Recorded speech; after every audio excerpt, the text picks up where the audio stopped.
What's going on, guys? Welcome back to the YouTube channel. So today we have got a brand new clutch cable for the 96 Cobra.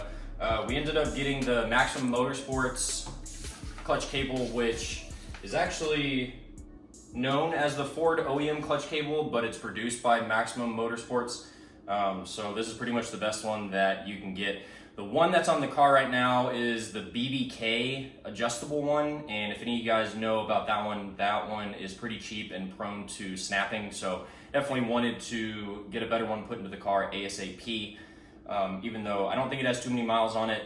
I think the previous owner put a new clutch and all the other stuff that goes with it in it about 500 miles ago, so it doesn't have too many miles on it, but you never know, they can snap at any point. All right, so without further ado, let's get this installed in the car.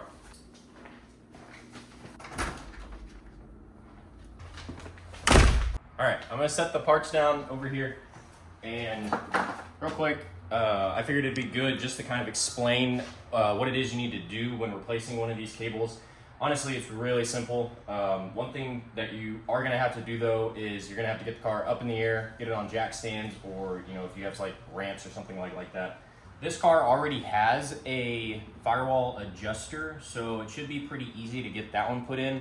I know on some of the other cables, I know definitely on the actual Ford OEM one, not the Maximum Motorsports one, right here, there usually is like a big plastic piece that you would have to cut off, because this is where the firewall adjuster sits. But on this cable, they already remove it for you, which is really nice, so we don't have to worry about that. But basically you just got to get it unhooked from the bottom of the car and from the inside of the car near the pedal, and then that's pretty much it. You can either just yank it out from the bottom or yank it out from the top and then just get this one put in. One thing I did notice too, that I don't know if it's different or not on this car, but on the new edges, right about here on the cable, and right here on the car, pretty close to the fuse box, there's a bracket with like an 8mm bolt that you have to take off. I don't know, can't really see if this one has that on there or not, but there might be one bolt that's holding the cable to the frame rail, or there might not be, so just double check that. But other than that, it's super easy, so let's go ahead and get this in.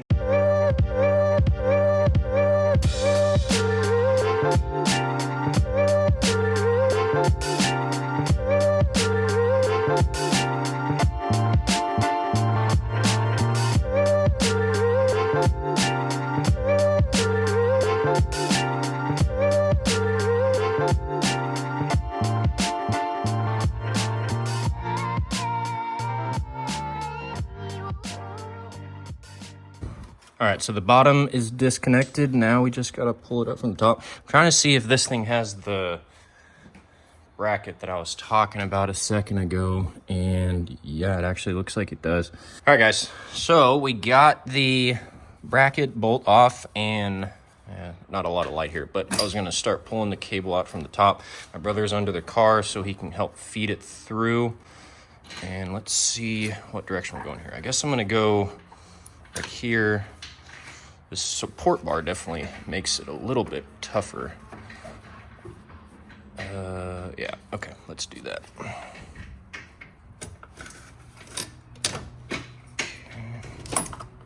There's that bracket coming out right there. You can see there's a good view of how it sits up against the frame rail. Okay. Go.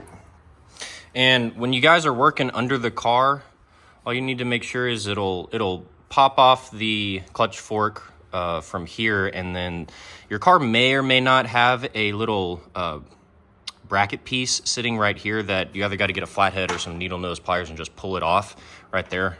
Sometimes when you install clutch cables, or previous owners do or whatnot, they forget to put it on there. So that's all you got to do underneath the car, and then there you go. Should just yank out like that.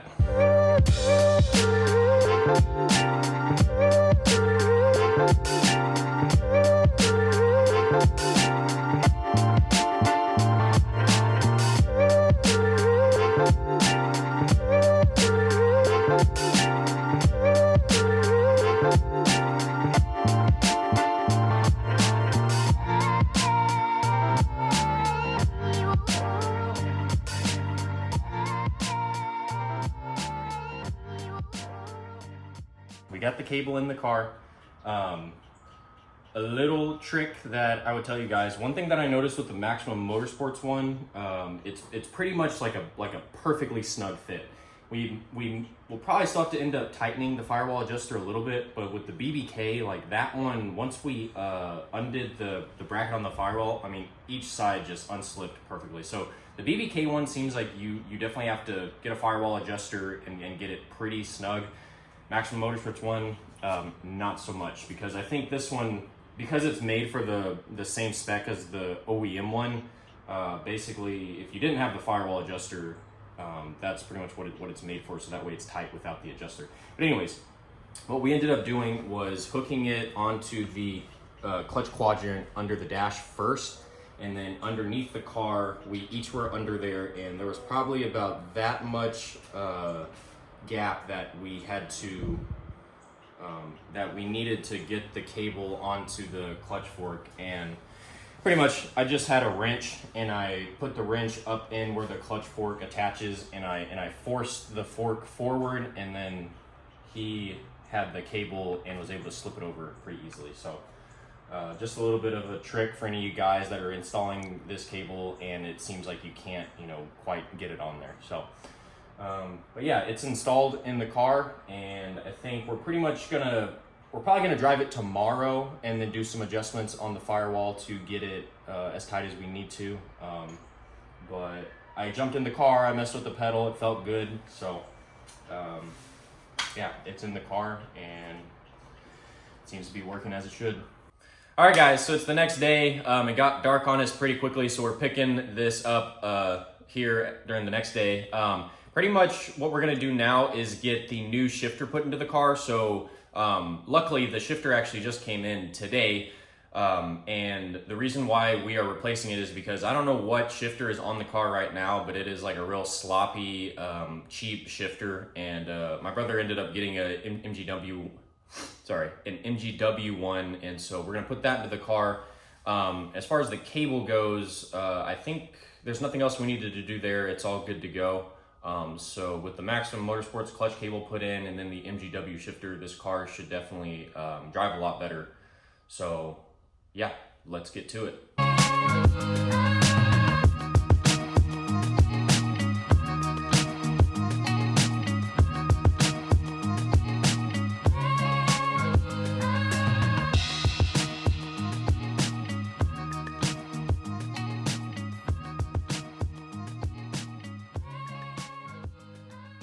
All right, guys, so as you can see, we already got the shifter bezel removed, and I was trying to take a look here at this shifter to see what kind of brand it is. I honestly have no idea, but one thing that sucks about this thing is that when it's in second and you go to shift to third, it doesn't do like the MGW where it pretty much sets in place to shift straight into third for you.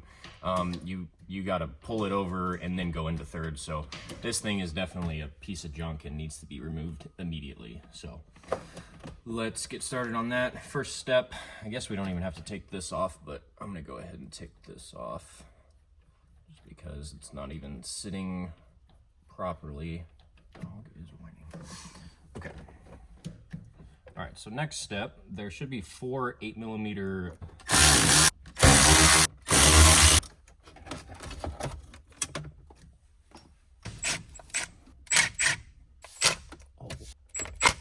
All right, got the 4 bolts off the shifter, and now once you take all these off, what you'll want to do is have it in neutral and then pretty much give it a nice whack in this direction.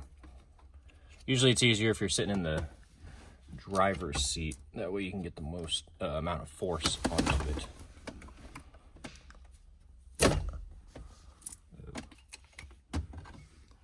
There it goes. Okay, so obviously if you buy one of these shifters brand new, you don't have to do what we just did and get all the gasket maker off of here. This one we got used, so that's why we had to remove that little bit of gasket maker on there. So now what you want to do, take your ultra black gasket maker, just run a bead, good to go.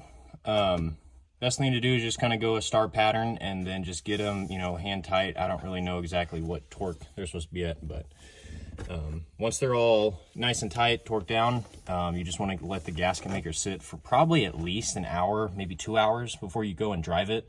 But it'll be fully cured, I think it says, within 24 hours. So if you can let it sit overnight, that'll be the best. If not, definitely at least an hour.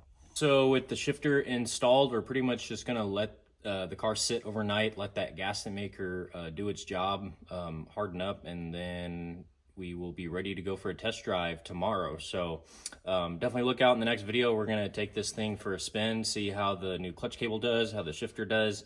And as far as the previous video, whenever we were trying to start the car and we put the new battery in, I think we're also gonna replace the camshaft position sensor, which I think that might be why it's taking so long to start up. It kind of has the long crank time.